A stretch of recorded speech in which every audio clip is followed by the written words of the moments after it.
고마운 사람들이라는 주제로 만나서 뵙기도회 3일째를 진행하고 있습니다.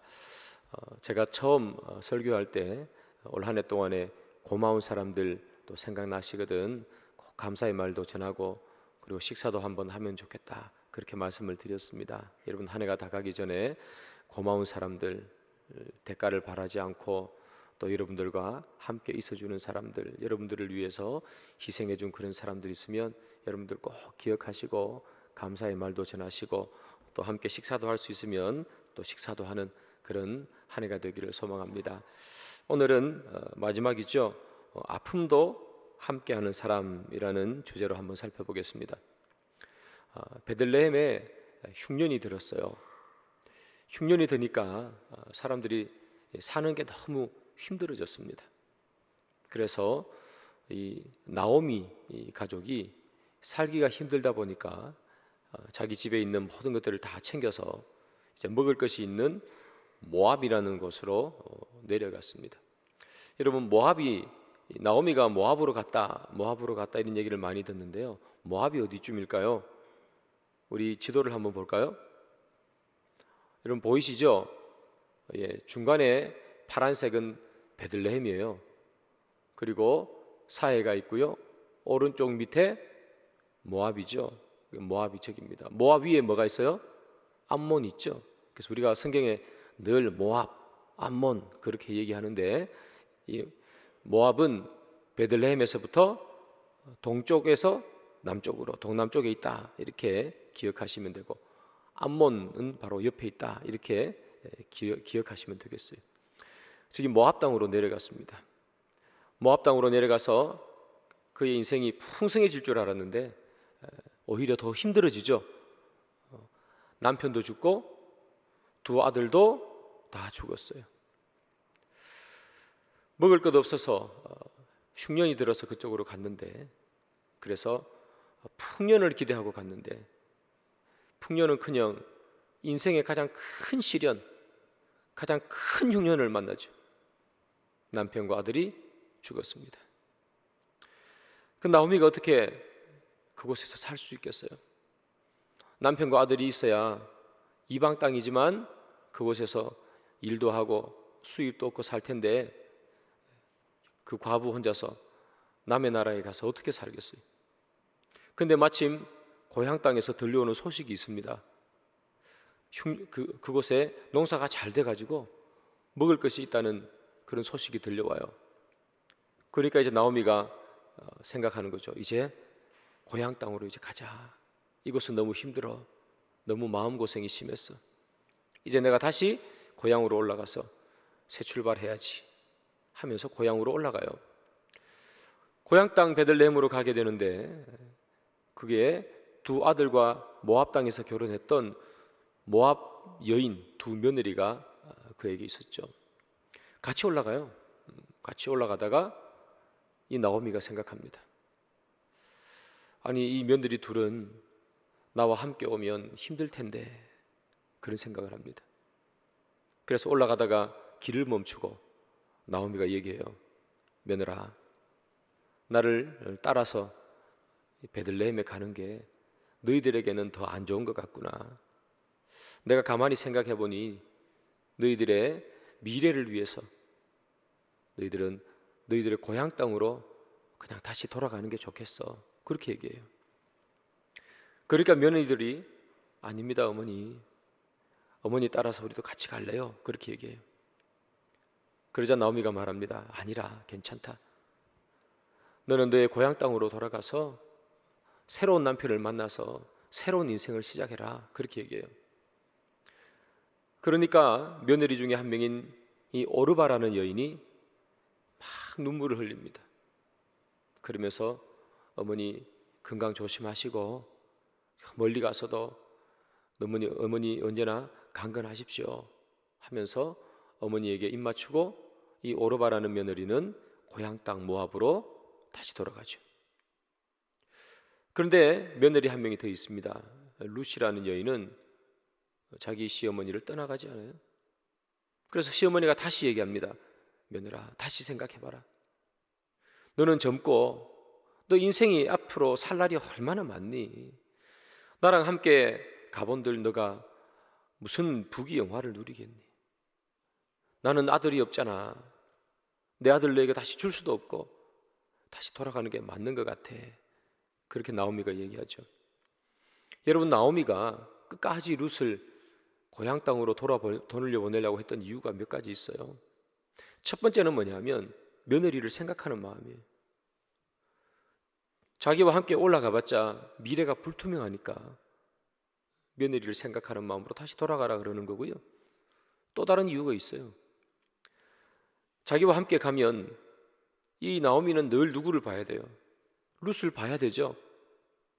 룻을 보면 누가 생각날까요? 자기 아들 생각나겠죠. 그러니까 죽은 아들 떠올리는 것이 너무 힘든 거예요. 또 다른 이유가 또 있습니다. 이 룻을 데리고 자기 고향 땅 베들레헴에 가면 사람들이 나오미를 보면서 처음에는 이렇게 반가이 맞아주겠죠. 그런데 가만히 보니까 같이 왔던 여인이 누굽니까? 며느리라고 같이 왔는데 그 며느리가 모압 여인이에요. 아니, 어떻게 이스라엘 백성이, 하나님을 섬기는 이스라엘 백성이 이방 여인과 결혼을 해? 주위에 있는 사람들, 동네에 있는 사람들 수근거리고 욕하기도 하고 그러겠죠. 그러면 나오미 입장에서는 얼마나 또 그게 부끄럽고 또 고개 숙여질 일 아니겠어요? 그래서 이런 두루두루 여러 가지 일들 때문에 나오미가 룻에게 말하는 거죠. 다시 돌아가. 그런데 이 룻은 어머니의 그런 마음과 그런 사정을 아는지 모르는지 끝까지 어머니, 저는 어머님과 함께 하겠습니다, 그렇게 얘기하죠. 여러분, 룻이 왜 이렇게 나오미를 안 떠나고 끝까지 이 베들레헴에 가려고 할까요? 그 이유는요, 그녀가 계산을 하지 않았기 때문이에요. 그녀의 인생이 계산하지 않는 인생으로 지금 살고 있기 때문이에요. 여러분, 생각해 봅시다.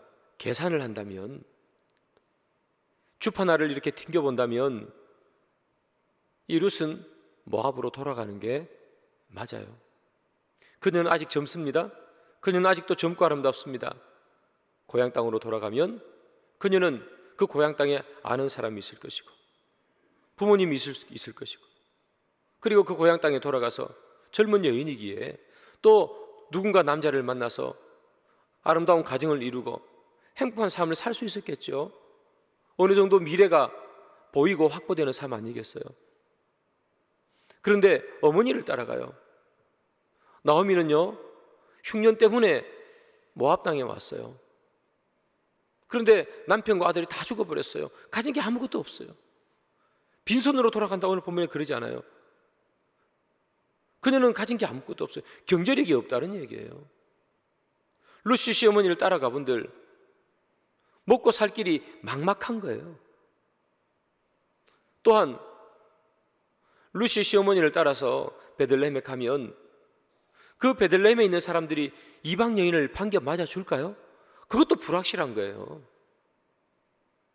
어디 남은 나라에서 와서 이곳에서 내 말을 안 들어. 동네 사람들이 그럴 수 있잖아요. 따돌릴 수 있잖아요. 충분히 무시할 수 있고. 그럼에도 그녀는 계산하지 않았기 때문에 나에게 무엇이 이득일까? 어떤 것이 나에게 손해일까? 주판화를 튕겨보지 않았어요. 어떤 것이 나의 미래에 더 도움이 될까? 그렇게 계산하지 않았다는 거죠. 그러면 여러분, 왜 그녀는 정말 그녀의 인생에 정말 중요한 순간이잖아요. 내가 모압 땅에 가야 되냐? 베들레헴에 가야 되냐?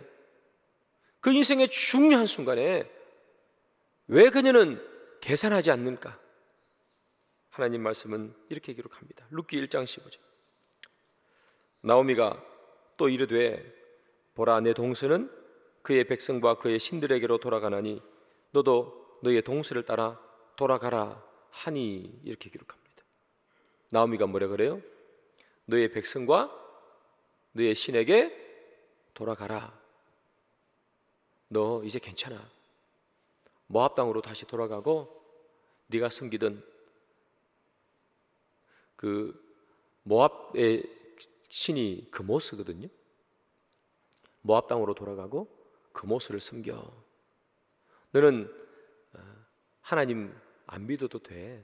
이스라엘 백성 안 돼도 괜찮아 하는 그런 의미예요. 이 이야기를 딱 룻이 듣죠. 그 룻이 이렇게 답해요. 1장 16절. 어머니의 백성이 나의 백성이 되고 어머니의 하나님이 나의 하나님이 되시리니. 그렇게 얘기해요. 너는 모압 땅으로 가서 이제 모압 사람으로 살아야지. 괜찮아. 모압 사람으로 살아. 모압 사람으로 살면서 그 모습을 섬겨. 이렇게 얘기했단 말이에요. 그러자 룻이 하는 말이 아닙니다, 어머니.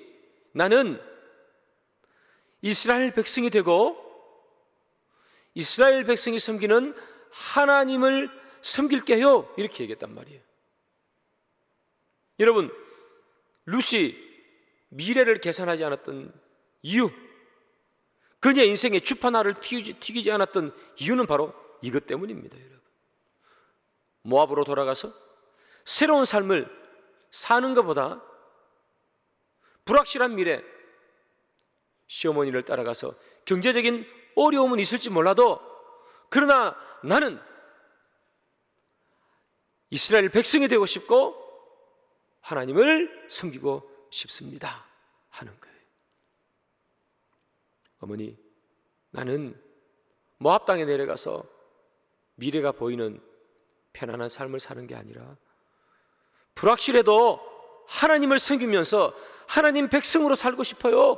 그렇게 얘기한 거예요. 이게 바로 그녀가 계산하지 않은 이유입니다. 그의 시어머니 나오미, 그녀와 함께 살면서 그녀는 이스라엘의 하나님 여호와 하나님을 알게 되고 배우게 되고 믿게 되었어요. 그 후에 그녀의 인생은 바뀌는 거예요.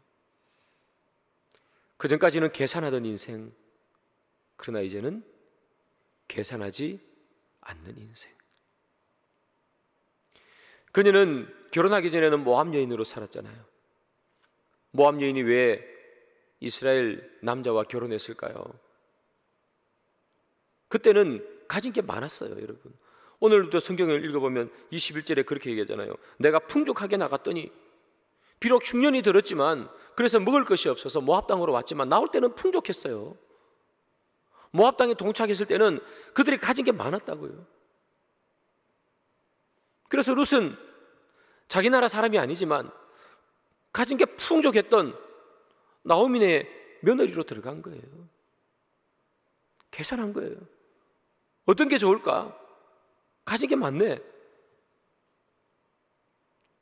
그런데 나오미와 이렇게 함께 살다 보니까 하나님을 알게 되고, 그러면서 그녀가 인생이 바뀌기를 계산하는 인생이 아니라 계산하지 않는 인생, 그렇게 바뀌는 거예요. 하나님을 만나면 계산하지 않는 인생으로 바뀝니다. 하나님을 만나면 이제까지는 계산했어도 이제부터는 계산하지 않아요. 여러분, 이 나오미가 시어머니 따라서 베들레헴에 갈 때 먹고 사는 거 걱정이 왜 안 됐겠어요, 여러분? 사람인데. 당연히 경제적인 어려움이 그녀에게 닥칠 것이라는 것을 그녀도 알고 있고 충분히 예상했겠죠. 어머니 따라 그곳에 가면 평생 과부로 그렇게 살아야 될지도 몰라요. 젊은 나이에 과부가 되어서 혼자 사는 인생이 얼마나 힘들고 외롭겠어요. 그녀가 왜 그걸 몰랐을까요? 그럼에도 불구하고 그 모든 것을 다 한꺼번에 잊어버리게 만들 수 있었던 것은 하나님을 만났기 때문이에요. 하나님을 만나니까 나는 이제 하나님의 백성이 되고 싶고, 나는 이제 하나님의 백성, 하나님과 섬기는 이스라엘 사람이 되고 싶어. 그렇게 변하는 거예요. 하나님을 만나면 사람이 변합니다. 예수를 제대로 만나면 인생에 달리 길을 걸어가게 돼요. 그것이 만난 사람의 특징이잖아요. 예수를 만났는데, 하나님을 만났는데, 내 걸어가던 길을 똑같이 걸어가는 사람은 어떻게 하나님을 만났다고 할 수 있겠어요? 그녀는 완전히 걸어가는 길을 바꿔요. 주파나를 튕기며 자기네 나라의 사람도 아닌 사람과 결혼했던 그녀가 이제는 주파나를 다 던져버리고 계산하지 않고 하나님이 있는 곳이면 궁핍한 삶, 힘든 삶, 외톨이로 살아야 할지도 모르는 그 삶까지도 감수하며 어머니와 함께 길을 떠납니다. 그래서 이 나오미는 계산하지 않았어요. 사랑하는 여러분, 저도 그렇고 우리도 그렇고 늘 계산하잖아요. 어떤 것이 나에게 도움이 될까? 어떤 것이 나에게 조금이라도 더 이익이 될까? 우리는 늘 머리로 계산하고 조금이라도 손해볼 것 같으면 아까운 마음에 우리는 손해볼 짓을 하지 않잖아요. 그런데 사랑하는 여러분, 우리가 인생을 살다가 이 룻처럼 그리고 나오미처럼 인생에 정말로 결정적인 순간이 다가왔을 때, 우리 인생에 정말 중요한 선택을 해야 될 그때는 우리가 계산하지 않고 하나님을 향해 걸어가면 어떨까요?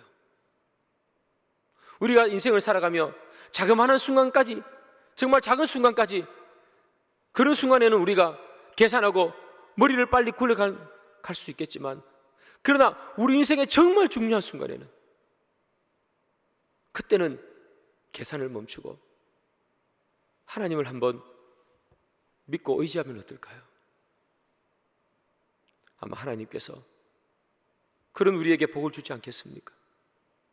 여기 나와 있는 이 룻에게 하나님께서는 얼마나 큰 복을 주세요.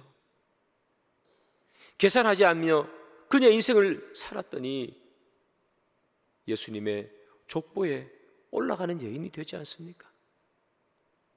사랑하는 여러분, 하루하루 살아가는 소소한 순간에, 작은 순간에 우리가 계산하고 머리를 돌릴지라도 인생의 중요한 순간에는 계산하지 아니하고 하나님께 여러분들을 맡기는 귀한 성도님들 되기를 소망합니다.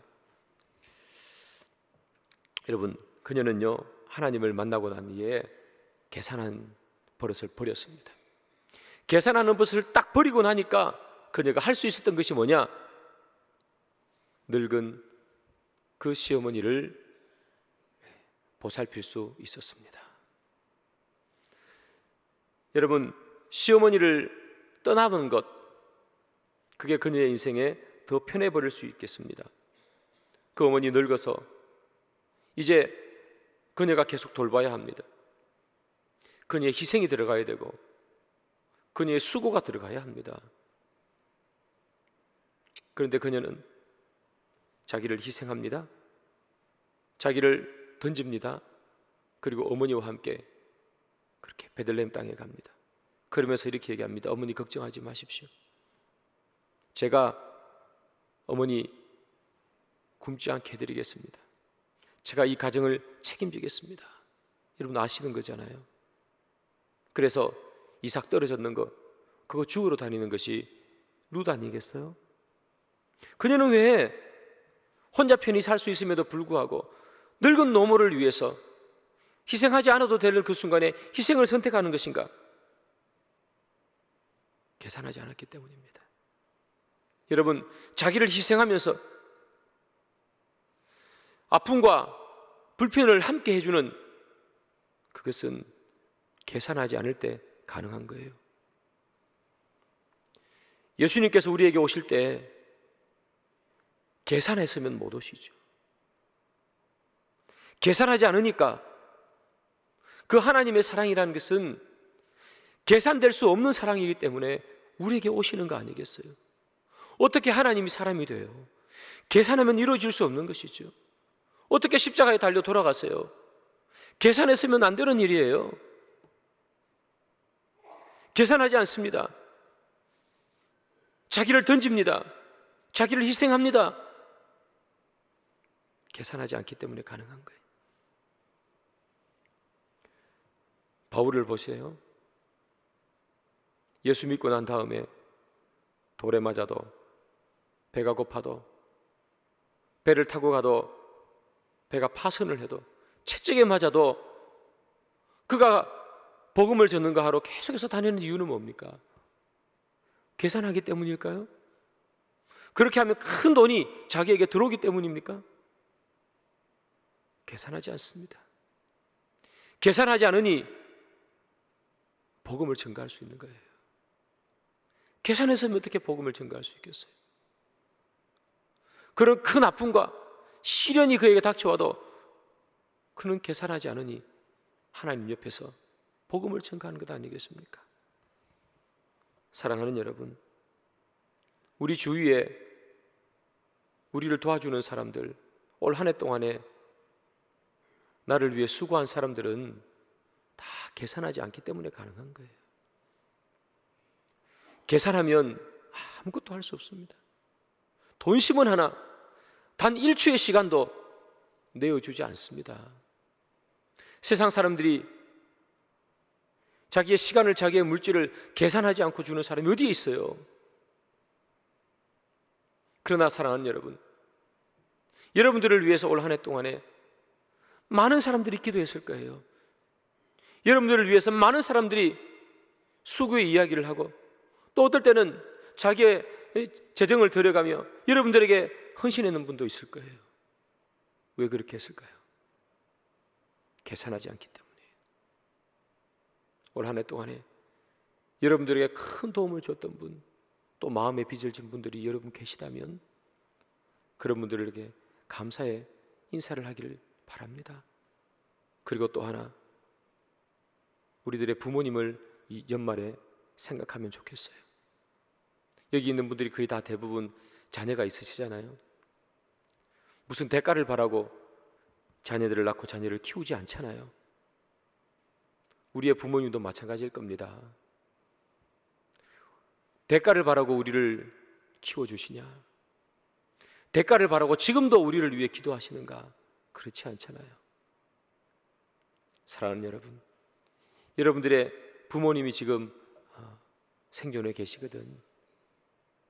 여러분들의 부모님께 반드시 감사하는 올 한 해가 되기를 바라요. 어머니, 아버지 감사합니다. 아무런 조건 없이 희생해 주신 부모님께 감사합니다. 그런 말을 건넬 수 있는 2023년 12월이 되기를 소망합니다. 말씀의 결론을 맺습니다. 사랑하는 여러분, 이 룻은 시어머니 나오미를 위해서 옆에 있습니다. 룻은 시어머니를 위해서 희생합니다. 이유는 계산하지 않았기 때문입니다. 우리의 인생도 계산하지 않는 인생, 그래서 누군가에게 도움이 되어주는 인생, 계산하지 않아서 누군가에게 기쁨과 소망을 주는 인생 되기를 소망합니다. 그리고 나에게 그런 감사와 소망과 기쁨을 준 분이 있다면 반드시 한 해 동안에 그 감사를 보답할 수 있는 우리가 되기를 소망하고, 더욱이 이 연말에 사랑하는 우리 부모님이 계시거든 아끼지 아니하고 모든 것을 다 부어주신 부모님께 감사하는 그런 여러분들 되기를 바라고, 우리를 향해 십자가까지 지신 예수를 향해 감사와 존귀와 영광을 올려드리는 여러분들 되기를 주님의 이름으로 축복합니다.